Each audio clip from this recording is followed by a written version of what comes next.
पापा अब हो गया ना चाय पीना। अब बताओ ना, फिर क्या हुआ नल और दमयंती का? अरे रुको रुको, इतना एक्साइटेड तो स्कूल की स्टडीज करने के टाइम नहीं रहते हो। पापा अब बताओ ना जल्दी। Okay okay. दमयंती ने स्वयंवर में नल को चुन लिया था अपना जीवन साथी और उसके साथ खुश थी। लेकिन कहानी में ट्विस्ट था। उनके स्वयंवर से देवगण और इंद्र भगवान जब स्वर्ग लौट रहे थे तो उनके सामने अचानक राक्षस कली आ गया। इंद्र ने कहा, कहाँ जा रहे हो कली जी? कली ने बताया, मैं दमयंती के स्वयंवर में जा रहा हूँ। देवता उस पर हंसे। इंद्र ने बताया, ठीक है, परंतु एक नश्वर इंसान ने उससे शादी कर ली है। दानव कली क्रोधित हो गया। उसने सोचा, अगर दमयंती मेरी नहीं हुई तो किसी और की नहीं हो सकती। मैं इस नश्वर को सबक सिखाऊंगा। नल और दमयंती खुशी से रहने लगे, लेकिन उन पर राक्षस कली की नजर थी। कली ने सोचा, जब तक वो धर्मी है मैं कुछ नहीं कर सकता। कली ने प्रहार करने के अवसर की प्रतीक्षा की। पृथ्वी पर 12 वर्ष बीत गए, जो कली के लोग में केवल 12 दिन हैं। कली को पता चला कि जुआ खेलना नल की कमजोरी थी। अंत में कली ने नल को गलती करते हुए पकड़ लिया और प्रहार करने का निर्णय लिया। वह राजा पुष्कर के पास गया, जो नल का घोर विरोधी था, और उसने उसका दिमाग खराब कर दिया, उसको अपने बस में कर लिया। पुष्कर ने नल को पासे के खेल के लिए चुनौती दी। अब राक्षस कली के प्रभाव में नल एक भ्रमित व्यक्ति की तरह जुआ खेलने लगा। उसने सब कुछ खो दिया। सब कुछ खोकर नल और दमयंती वन में भटकने लगे।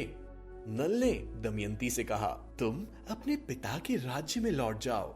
अपनी गलतियों का खामियाजा मुझे ही भुगतना पड़ेगा। दमयंती ने उसे छोड़ने से मना कर दिया। नल ने दमयंती को एक पेड़ के नीचे थकी हुई सोई हुई देखा। उसने सोचा, मुझे बस उससे दूर भाग जाना चाहिए और वे निश्चित रूप से अपने पिता के पास लौट जाएगी। उसकी मदद करने का यही एकमात्र तरीका है। दमयंती ने अपनी आंखें खोली और नल को नहीं पाया। वे अकेले ही नल की खोज में इधर उधर भटकने लगी। अचानक उसे एक आश्रम मिला, जहां बड़े बड़े साधु ध्यान कर रहे थे। उन्होंने उसे आश्रय दिया। वे अपनी कहानी कहने लगी। अचानक एक ऋषि ने कहा, हम आपके बारे में सब कुछ जानते हैं, चिंता मत करो। तुम नल के साथ फिर से मिलोगी और सब ठीक हो जाएगा। बस धैर्य रखो। ये सुनकर दमयंती का मन शांत हो गया। कुछ दिनों बाद एक काफिला आश्रम में आया। ऋषियों ने कारवा के नेता सूची को कहा कि वो दमयंती को चेदी राज्य में ले जाएं। वहां दमयंती चेदी राज्य की रानी की दासी बनी। नल जंगल से यात्रा कर रहा था और अचानक वहां आग लग गई और हंगामा हो गया। एक नागा और एक राक्षस के बीच एक महायुद्ध चल रहा था। नल ने नागा को राक्षस को हराने में मदद की। प्रसन्न नागा ने बताया, मैं नागा भगवान करकोटक हूं। तुम कौन हो? मैं तुम्हारे लिए क्या करूं? नल ने अपनी कहानी सुनाई। करकोटक ने कहा, मैं तुम्हारे लिए पुष्कर को मारूंगा, मेरे मित्र।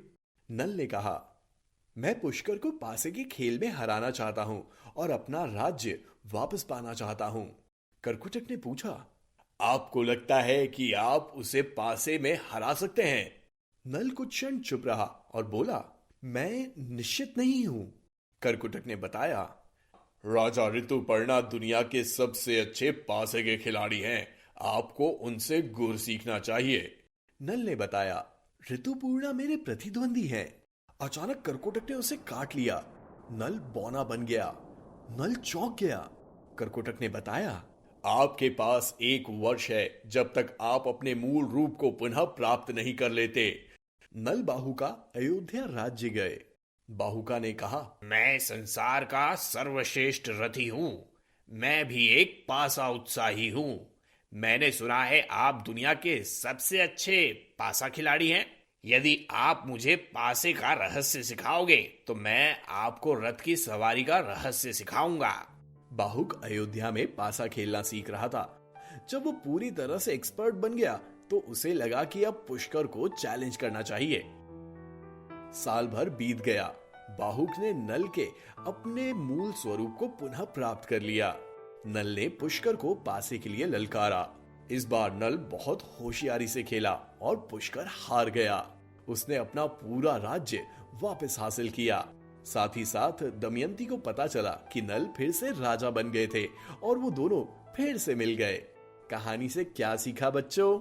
यही कि हमारी कोई भी बुरी आदत या कोई भी कमजोरी हमें नीचे गिरा सकती है, और ये भी कि कभी भी हार नहीं मानना चाहिए। Never give up. Very good. चलो आ गया तिरुपति स्टेशन। बोलो श्रीमन नारायणा।